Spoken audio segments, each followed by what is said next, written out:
फ़ारूक सलीम साहब, पिछले सेगमेंट के अंदर ये दोनों हजरात जो हैं, इन्होंने बड़े ज़बरदस्त किस्म के आई एम श्योर कि बहुत अच्छे इन्होंने आइडियाज़ दिए हैं। इनमें से आपको क्या लगता है कि कितने आइडियाज़ जो हैं वो हुकूमत अडॉप्ट करेगी, या उनके दिमाग में ऑलरेडी ये चीज़ें होंगी, उनकी पाइपलाइन में ये चीज़ें होंगी जिसके ऊपर वो काम कर रहे होंगे? साथ ही साथ पाकिस्तान अगले माली साल में तकरीबन, जो मुझे फिगर दिया जा रहा है, let me know if this is correct, 25 Arab dollars के कोई बैरूनी कर्जे हैं वो कोई अदा करने हैं। मतलब ये तो कैलकुलेटर पे भी ये रकम लिखी नहीं जा सकती, कैलकुलेटर फट जाएगा। ये कर्जे कैसे अदा होंगे? देखिए, दो चीजें हैं। पहली चीज तो ये है कि आपने बताया कि अगले 12 महीनों में कोई 22 से 25 अरब डॉलर की रिपेमेंट है। उसको कहते हैं ग्रोस फाइनेंशियल रिक्वायरमेंट जो है। दूसरा ये कि अप्रैल, मई और जून जो अगले 3 महीने हैं, उसमें कोई 4.5 अरब डॉलर की पेमेंट है, और स्टेट बैंक के खजाने में कोई 8 अरब डॉलर पड़ा है। तो आय के बगैर तो कोई और ऑल्टरनेटिव बनता ही नहीं। उनके पास तो जाना जरूरी। लेकिन ये ध्यान में रखना होगा कि आईएमएफ की जो 78 साल तारीख है, उसमें किसी भी एक मुल्क को उसके से उठा के एक एथलीट नहीं बना दिया। ये आईएमएफ का मैंडेट नहीं है। ठीक है। आईएमएफ का मैंडेट है, वो उसके अपने आर्टिकल्स ऑफ एग्रीमेंट में लिखा है, और वो है global promotion of monetary cooperation दुनिया भर। उसका मकसद, उसका एजेंडा ये नहीं है कि आपने किसी मुल्क की मीशत को जो इमरजेंसी वार्ड में पड़ी है उसको वहां से उठा के और एक ताकतवर और तवाना मीशत में बदल देना।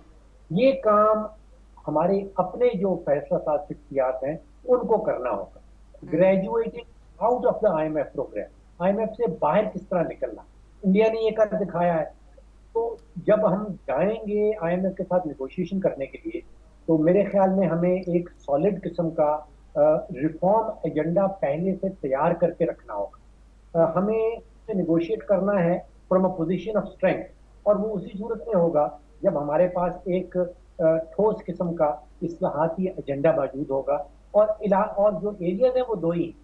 उसमें टैक्स कंसोलिडेशन है कि आपने जो टैक्स इकट्ठा करना है और जो हुकूमत के अखराजात हैं उनमें बैलेंस किस तरह करना है, और दूसरा पावर सेक्टर जिसमें बिजली है और गैस है। जब तक प्रिपेयर होके नहीं जाएंगे, हम पोजीशन ऑफ स्ट्रेंथ से निगोशिएट नहीं कर पाएंगे। और आईएमएफ के प्रोग्राम में तो जाना ही जाना है, लेकिन होम ग्रोन एजेंडा जब तक नहीं होगा, वो हमें जो पाकिस्तान में रहने वालों की अपनी जरूरियात है, जिस तरह हमने नौकरियां क्रिएट करनी है, हमने जीडीपी के ग्रोथ को ऊपर लेके जाना है, ये दोनों चीजें जो हैं ये आईएमएफ के प्रोग्राम में रहते हुए बहुत मुश्किल हो जाती है।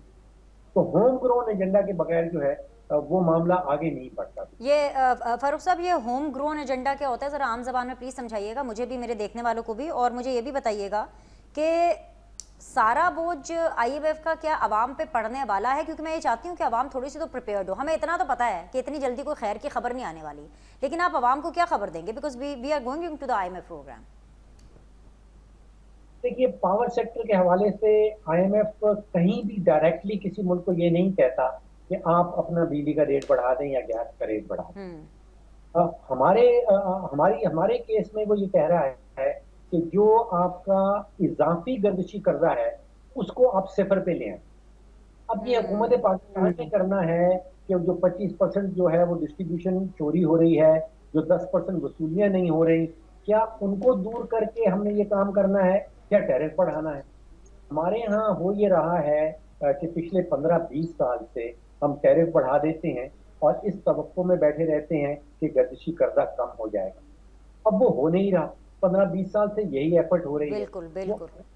करता था कि अगर आप एक ही तजुर्बे को दोहराते चले जाएं और इस तवक्को से बैठे रहें कि कोई नतीजा फर्क निकलेगा, तो आइंस्टाइन के मुताबिक ये बेवकूफ़ी की सबसे बड़ी डेफिनेशन। हम दोबारा से वही दोहराना चले हैं कि टैरिफ बढ़ा देंगे तो शायद गर्दिशी कर्जा कम हो जाएगा। और एक आईएमएफ को बहुत दफा हमारी हुकूमतें जो हैं वो कुर्बानी का बकरा बना दी। अगर बिजली का रेट बढ़ा है तो आईएमएफ ने हमें कहा था, अगर महंगाई हो रही है तो आईएमएफ की वजह से हो रही है। ऐसा होता नहीं है। ये हमारी अपनी पॉलिसी के नतीजे में है।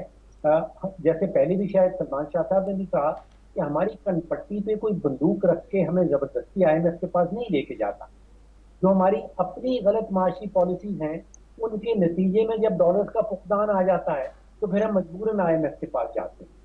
तो दो बातें बनी। एक तो बात यह है कि आईएमएफ जो है वो 24वां प्रोग्राम हम लेने चले हैं, और ये तवक्को रखना कि वो हमें अपनी सारी माशी तकालीफ से दूर कर देगा, ये मुमकिन नहीं है। राइट। एक ब्रेक ले लेते हैं। खाकान साहब, मैं आपकी तरफ आ रही हूँ क्योंकि आपने मुझे शो के शुरू में ये टीज़र दिया था कि आप बता सकते हैं एंड यू नो कि what IMF is up to and what Pakistan is up to. ज़रा हम उसको ज़रा समझने की और खोलने की कोशिश करते हैं। Will be back.